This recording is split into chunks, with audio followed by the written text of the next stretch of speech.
आप सबकी सलामती हो। जी नाज़रीन, मैं हूं आपका होस्ट पास्टर सोहेल इकबाल और आप देख रहे हैं प्रोग्राम इल्मे इलाहियात। और जैसा कि आपको मालूम है कि मेरे साथ पास्टर शाहिद साहब होते हैं और पास्टर शहबाज साहब। जी पास्टर शाहिद साहब, आपको खुशामदीद कहते हैं इस एपिसोड के अंदर।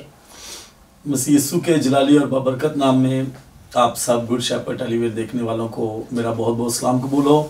और खुदा का शुक्र है जिसने आज एक दफ़ा फिर ऐसा मुमकिन किया है कि हम खुदा के कलाम की इन अमीक बातों को आप सबके सामने ला सकें। आमीन। इसी तरह हमारे साथ मौजूद हैं पास्टर शहबाज साहब।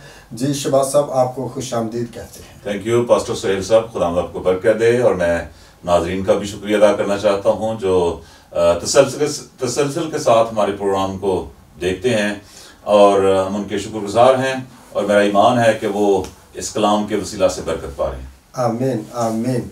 इससे पहले कि नाजरीन हम अपने टॉपिक की तरफ बढ़े, मैं चाहता हूँ आज मेरे साथ अपने सरों को झुकाएं और आंखें बंद करें और दुआ मांगे। और दुआ में रहनुमाई करेंगे पास्टर शाहिद साहब। नहायत काबिले एहतराम, नहायत कुद्दूस, नहायत पाक खुदा, आज एक बार फिर हम आपकी पाक हजूरी में आते हैं और आपका शुक्रिया अदा करते हैं कि आपने हमें यह फजल दिया कि हम आपके पाक कदमों में आ सकें, आपकी हजूरी में आ सकें। खुदावंद, आज तेरे कलाम की जितनी बातें यहाँ पर हों, तमाम देखने वालों के लिए बरकत का बायस हों और तमाम देखने वालों की ज़िंदगियों में तब्दीली का बायस हों। जब तेरा कलाम सुनाया जाए, जब तेरा कलाम सुना जाए तो खुदावंद आज बरकत एक एक ज़िंदगी तक जाए। खुदावंद, हम सबको अपनी हिकमत देना, हमें अपनी दानाई देना, ताकि तेरे कलाम की बातों को हम दूसरों के साथ एहसन तरीके से शेयर कर सकें। यीशु के नाम में आमीन आमीन आमीन। जी नाज़रीन, जैसा कि आपको मालूम है कि हमने पैदाइश की किताब से सिलसिला शुरू किया हुआ है और आज हम पढ़ेंगे पैदाइश की किताब, उसका 17वां बाब और उसकी 9वीं आयत से हम तलावत करेंगे। यहाँ पर यूँ मरकूम है, फिर खुदा ने अब्राहम से कहा कि तू मेरे अहद को मानना और तेरे बाद तेरी नस्ल पुश्त दर पुश्त उससे माने, और मेरा अहद जो मेरे और तेरे दरमियान और तेरे बाद तेरी नस्ल के दरमियान है और जिसे तुम मानोगे सो ये है कि तुम में से हर एक फर्जंद नरीना का खतना किया जाए और तुम अपने बदन की खलड़ी का खतना किया करना, और ये उस अहद का निशान होगा जो मेरे और तुम्हारे दरमियान है। तुम्हारे यहाँ पुश्त दर पुश्त हर लड़के का खतना जब वो 8 रोज का हो किया जाए, खा वो घर में पैदा हो, खा उसे किसी परदेसी से खरीदा हो जो तेरी नस्ल से नहीं। लाजिम है कि तेरे खानाजाद और तेरे ज़र खरीद का खतना किया जाए, और मेरा अहद तुम्हारे जिस्म में अबदी अहद होगा। और वो फर्जंद नरीना जिसका खतना ना हुआ हो अपने लोगों में से काट डाला जाए, क्योंकि उसने मेरा अहद तोड़ा है। खुदावंद के पाक कलाम पढ़े और सुने जाने पर खुदावंद की बरकत नाजिल हो। आमीन आमीन। यहाँ पर पास्टर साहब जो कि अभी पढ़ा मैंने 13वीं आयत के अंदर कि लाजिम है कि तेरे खानाजाद और तेरे ज़र खरीद का खतना किया जाए, और मेरा अहद तुम्हारे जिस्म में अबदी अहद होगा। क्या ये जो खतना है, ये जो अहद खुदा बाप अब्राहम से बांध रहा है, क्या ये अबदी अहद है? आज हमारी जो सिलसिलावार सीरीज़ चल रही है और बाप अब्राहम के किरदार पे हम बात कर रहे हैं। सो इस किरदार में आज बिलखुसूस टॉपिक जो है वो खतना आपने शेयर किया है। जब हम खुदा के कलाम में से खतने के बारे में पढ़ते हैं तो बाइबल मुकद्दस में जो पहला खतना हमें नज़र आता है वो पैदाइश की किताब उसका 17वां बाब ही है जी। और तकरीबन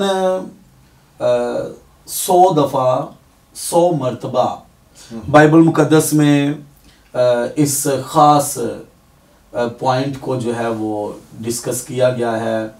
100 मरतबा इसका जिक्र खतने का आता है। और मैं समझता हूँ कि खतना एक ऐसा अमल है जो पुराने और नए अहदनामे का जो मरकज़ी ख्याल कह लें उसमें शामिल है। खतना ना सिर्फ अब्राहम के ज़माने में है, खतना ना सिर्फ पैदाइश की किताब में है, बल्कि जब हम नए अहदनामे का मुताला करते हैं तो वहाँ पे भी खतने का जिक्र ज़रूर जो है वो किसी न किसी तरह से सामने आ रहा है। अब अहम बात ये कि क्या खतना जो है ये अब्दी आहद है, किस तरह से ये अब्दी आहद है।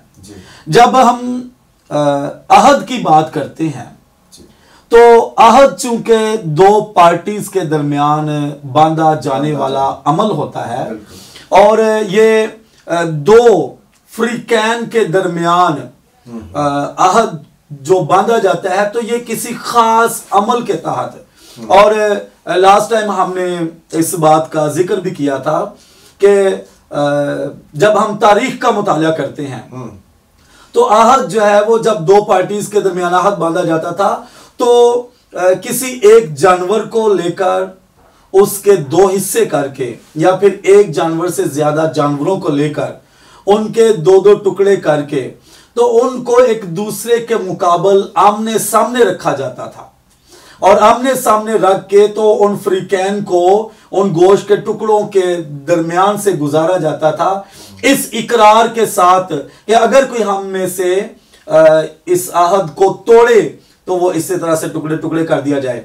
तो मैं समझता हूं ये जो खतना अब्दी आहद का निशान है या खतना जो है अब्दी आहद की अलामत है तो ये भी इसी तरह से बांधा जा रहा है ताकि जब फर्जंदे नरीना का खतना किया जाए या फिर इसराइलियों में से जितने भी मर्द हजरात हैं या जो बेटा पैदा हो जब उसका खतना किया जाए तो वो इस बात की अलामत ठहरे कि खुदा ने हमारे साथ कोई अहद बांधा हुआ है और वह इस बात की याद दिलाता रहे कि हमारा खुदा के साथ एक अहद है। और इस तरह से ये जो खतना है वो खुदा के लोगों में शमूलियत का निशान है और खतना जो है वो खुदा की जमायत में शामिल होने का नाम है। और खतना खुदा के साथ या खुदा का इंसान के साथ बांधा जाने वाला अहद ये उसकी रिमाइंडिंग है, ये उसकी याद दिलाने का एक खास अमल है। जी बहुत शुक्रिया शाह साहब। जी शबाज साहब आप क्या कहना चाहेंगे इसके बारे में? थैंक यू पर साहब, खुदावंद आपको बरकत दे। और आज का जो हमारा मजमून है वो है खतना। और बाइबल मुकद्दस बयान करती है कि ना सिर्फ 17 बाब में इसका जिक्र है, जैसे पार्सब ने कहा ये बहुत दफा इसका लफ्ज जो है इस्तेमाल हुआ है और ये एक मजहबी रस्म थी जो अदा की जाती थी, जो यहाँ पर खुदा ने बनी इस्राएल से कहा कि ये मेरा जो अहद है ये पुश्त दर पुश्त रहे, यानी अबदी अहद। और इसका जो आपने सवाल किया है इसका जवाब यह है कि जो खतना है वो मसीह की शरीयत में भी है, यानी कि दिल का खतना जिसको कहा जाता है। खतने की नौयत बदल गई, उसका मतलब बदल गया, लेकिन जिक्र जहां तक खुदा ने कहा कि ये मेरा अहद है और ताकि ये जाना जाए कि ये लोग जो है ये मेरे लोग हैं। अब जब खुदा यीशु मसीह में हम देखते हैं तो दिल का खतना जो है, जब हम दिल का खतना जिसको बाइबल मुकद्दस में बयान किया गया है, इसका मतलब है जिसका खतना दिल का खतना हुआ है, यानी उन तमाम चीजों को जिस्म से निकाल देना जो खुदा को नापसंद है, और वो फिर दिल का खतना है और खुदा उन लोगों को अपने में शामिल करता है। हम मसीह में शामिल हो जाते हैं। जब हम यीशु मसीह को कबूल कर लेते हैं, हम पानी का बपतिस्मा ले लेते हैं, तो एक लिहाज से हमारे दिल का खतना हो जाता है और वो सिर्फ और सिर्फ खुदा का हिस्सा है। और ये जो खतना का लफ्ज है ये मुख्तलिफ खितों में, मुख्तलिफ कौमों में ये राइज था, जिसमें अबरानी है, अरबों में ये खतना जो पाया जाता, पाया जाता था, फिर मुआबियों में, अमूनियों में, अदूमियों में, मिस्रियों में ये राइज था। लेकिन इसके साथ साथ और भी बहुत सारी कौमें थी जो बाबली हैं, असूरी हैं, कनानी हैं, ये खतना नहीं करवाते थे, लेकिन बाकी जो लोग थे वो खतना करवाते थे। और जब हम बात कर रहे हैं कि अब्दी अहद, तो अब्दी अहद जो है ये खतने का ये जारी है। बेशक ये जिस्म बदन का खतना नहीं है, बल्कि दिल का खतना जो है। इससे फिर अगला है जो खुदा यीशु मसीह के साथ खुदा करता है, वो हमारे दिल का खतना है। बहुत शुक्रिया शहबाज साहब। और मुझे ये बताएं शहबाज साहब के नए अहदनामा में खतना की अहमियत क्या है? नए अहदनामा में जैसे एक जिस्मानी जिस्म का खतना है, पौलुस रसूल इसको और मानों में पेश करता है। और जैसे खुदा का बंदा पतरस वाज करता है अमाल 15 बाब में, तो वहां पर बड़े वाज़े तौर पर, मैं आपके सामने वो हवाला पढ़ना चाहता हूँ, हम उस हवाले को पढ़ लेते हैं। वहां पर अमाल की किताब उसका 15वां बाब, और वहां पर बड़े खूबसूरत तरीके से खुदा का बंदा जो है वो यहाँ पर बयान करता है। खुदा के कलाम में लिखा है, खुदा का बंदा पतरस यहाँ पर वाज करता है, कहता है, भाइयों तुम जानते हो कि बहुत अरसा हुआ जब खुदा ने तुम लोगों में से मुझे चुना के गैर कौमों मेरी जुबान से खुशखबरी के कलाम सुनकर ईमान लाएं, और खुदा ने जो दिलों को जानता है उनको भी जो हो रूह कुदस देकर उनकी गवाही देता है, और ईमान के वसीला से उनके दिल पाक करके हम में और उनमें फर्क न रखा। बस अब तुम शिगिर्दों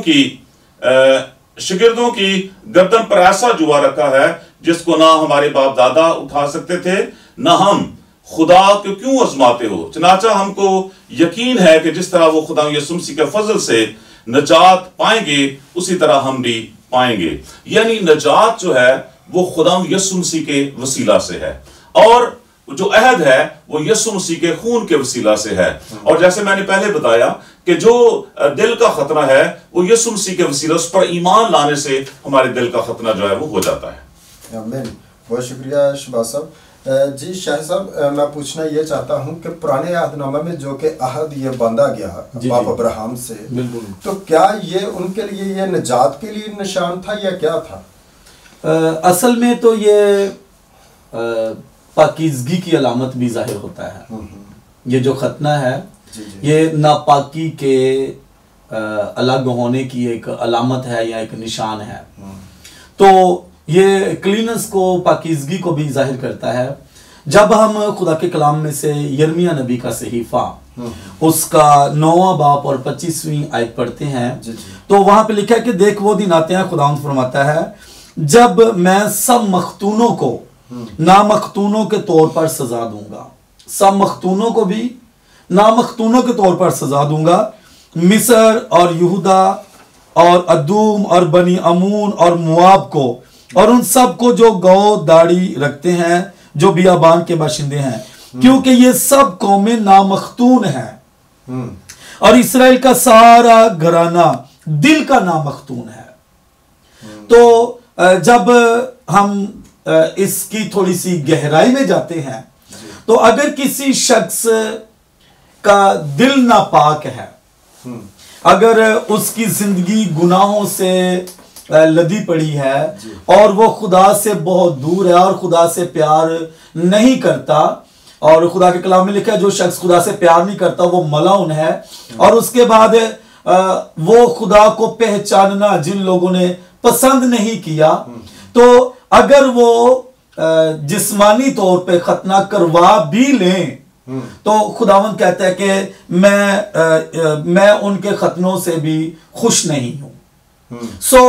जैसे जैसे दौर बदलता जा रहा था, जैसे जैसे वक्त जो है वो बदलता जा रहा था, और जैसे जैसे यीशु मसीह के आने से पहले शरीयत का रुख कुछ और हमें नजर आता है, और यीशु के आने पर चीजें किस तरह से बदलती हुई नजर आ रही हैं, क्योंकि यीशु के आने से बहुत ज्यादा तब्दीलियां, बल्कि कुल्ली तब्दीलियां, यूं कह लें कि पिछली एपिसोड्स में भी हमने इस बात का जिक्र किया है कि पुराना अहदनामा जो है वो अक्स है, और नया अहदनामा जो है वो हकीकत है।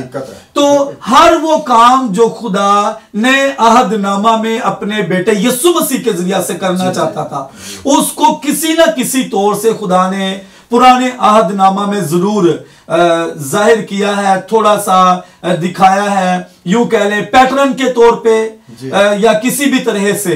तो ये जो पुराने अहद का खतना है, ये है तो अब्दी अहद का खतना ही है, लेकिन ये भी एक अलामती खतना है। हकीकी खतना जो हम खुदा के कलाम में से पढ़ते हैं वो दिल का खतना ही है। तो यहां पे खुदावंद कहते हैं इसराइल का सारा घराना दिल का नामख्तून है, यानी इनके दिल तो मेरी तरफ है नहीं, इनकी सोचें तो मेरी तरफ है नहीं, मुझसे दिल से तो प्यार करते नहीं, इनके दिल तो किसी और तरफ है, और इन्होंने अपने दिल और ख्याल और इरादे तो कहीं और पे लगाए हुए हैं। और सिर्फ अगर जिस्मानी तौर पे खतना हो भी जाए तो खुदा ऐसे खतनों से भी बेजार है। तो फिर नया अहदनामा की जो तालीम है वो दिल के खतने पे ही है कि हर वो शख्स जो यीशु मसीह पर ईमान लाता है, लाजिम है कि वो ईमान लाए, इकरार करे, ईमान लाए और फिर अपने गुनाहों से तौबा करे, पानी का बपतिस्मा ले। तो यही उसका खतना है। और एक बड़ी काबिल गौर बात है जब हम इस बात को देखते हैं कि लिखा है कि फर्जंदे नरीना जो है, तुम में से हर एक फर्जंदे नरीना और जर खरीद जितने भी तुम्हारे नौकर हैं उनके भी जो बेटे हैं वो खतना करवाएं। तो वहां पे ये जो रस्म है वो सिर्फ मर्द हजरात तक महदूद रहती है, लेकिन जो दिल का खतना है उसमें सब शामिल है। कोई भी, चाहे वो मर्द है, चाहे वो औरत है, चाहे वो मर्द या औरत के अलावा तीसरी जिनस में भी अगर वो शामिल है तो वो भी अपना दिल यीशु मसीह को दे सकता है। आमीन आमीन। बिल्कुल, पौलुस रसूल भी फरमाते हैं रोमियो के नाम खत में उसके दूसरे बाब और उसकी 25वीं आयत। मैं चाहता हूं कि नाजरीन के सामने मैं इसकी जो चंद आयात हैं इनकी तलावत कर दूं। रोमियो के नाम जी, उसका दूसरा बाब है और उसकी 25वीं आयत से जो है वो स्टार्ट करूंगा। जी बिल्कुल। यहाँ पर लिखा है कि खतना से फायदा तो है बशर्ते के तू शरीयत पर अमल करे, लेकिन जब तूने शरीयत से अदूल किया तो तेरा खतना नामख्तूनी ठहरा। बस अगर नामख्तून शख्स शरीयत के हुक्मों पर अमल करे तो क्या उसकी नामख्तूनी खतना के बराबर ना गिनी जाएगी? और जो शख्स कौमियत के सबब से नामख्तून रहा, अगर वो शरीयत को पूरा करे तो क्या तुझे जो बावजूद कलाम और खतना के शरीयत से अदूल करता है कसूरवार ना ठहराएगा? क्योंकि वो यहूदी नहीं जो जाहिर का है, और ना वो खतना है जो ज़ाहिरी और जिस्मानी है, बल्कि यहूदी वही है जो बातन में है, और खतना वही है जो दिल का और रूहानी है, ना कि लफ्जी। ऐसे की तारीफ आदमियों की तरफ से नहीं बल्कि खुदा की तरफ से होती है। तो यहाँ पर पास्टर साहब मैं ये पूछना चाहता हूँ पास्टर शहबाज साहब के बदन के खतना और दिल के खतना से क्या मुराद है?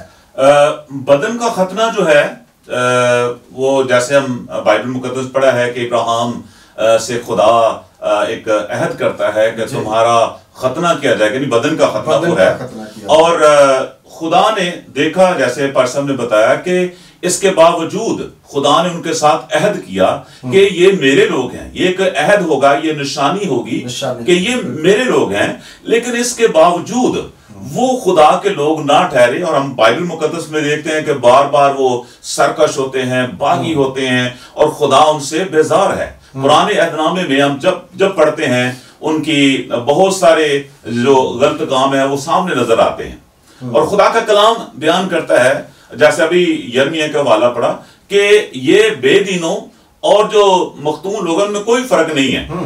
और इसलिए खुदा ने फिर दूसरा अहद बांधा यीशु मसीह के वसीला, जो भी हमने हवाला पढ़ा है। और अब खुदा दिल के खतने की बात कर रहे हैं। और दिल का खतना जो है, जैसे पाशाह ने बताया, उसमें हर मर्द औरत, ना पौलुस कहता है ना खतना ना मख्तूनी, मतलब कोई खुदा के नजदीक जो है वो बिल्कुल इक्वल है। उसमें सिर्फ मर्द नहीं है बल्कि सारा घराना है, सारे बल्कि कौमें हैं, उम्मतें हैं, उसमें शामिल हो सकती हैं। ये जो दिल का खतना है, इसलिए खुदा ने इसको उम्मत किया और मतलब बड़ा वसी कर दिया इसको कि जिसमें सब शामिल हो जाएं, सब इसमें आ जाएं, चाहे वो औरत है चाहे वो मर्द है, जिससे ना वो मर्द रहा ना औरत रही, ना कोई खतना ना मख्तूनी, मतलब कोई भी नहीं है इसके अंदर, सब आ जाते हैं। इसलिए खुदा ने ये अहद किया और ये अहद कामिल अहद है, अब और कोई अहद नहीं है, यीशु मसीह का अहद है। और इस अहद के वसीला से जो दिल का खतना है, जैसे अभी हमने पढ़ा है कि यहां पर आपने पढ़ा है, बल्कि यहूदी वही है जो बात में है और खतना वही है जो दिल का है जी। यानी अंदर दिल की बात, हमेशा खुदा ने दिल की बात की है नए अहदनामा में, और दिल ही से, अभी हम पढ़ रहे थे कि दिल से बुरे ख्याल निकलते हैं, सारा कुछ निकलता है। जब खतना हो जाता है तो वो चीजें कट जाती हैं, वो खत्म हो जाती हैं, और फिर खुदा आता है और उसका बेटा या बेटी होती है, उसके साथ रफाकत रखते हैं। आमीन आमीन। बिल्कुल ऐसे ही। जिस दिल में खुदावंद यीशु मसीह आ जाए, वहां से वो रखने जो है वो खत्म हो जाते हैं। आमीन। और वो चीजें जो कि हमें खुदा से दूर ले जाती है, यस, उनको काटने की जरूरत है। और आप मजीद कुछ कहना चाहते हैं? मैं यहाँ पे ये कहना चाहता हूँ कि जब हम पुराने अहदनामा का मुताला करते हैं तो निजात जो है वो हमें सिर्फ इसराइल के चौगिर्द घूमती हुई नजर आती है।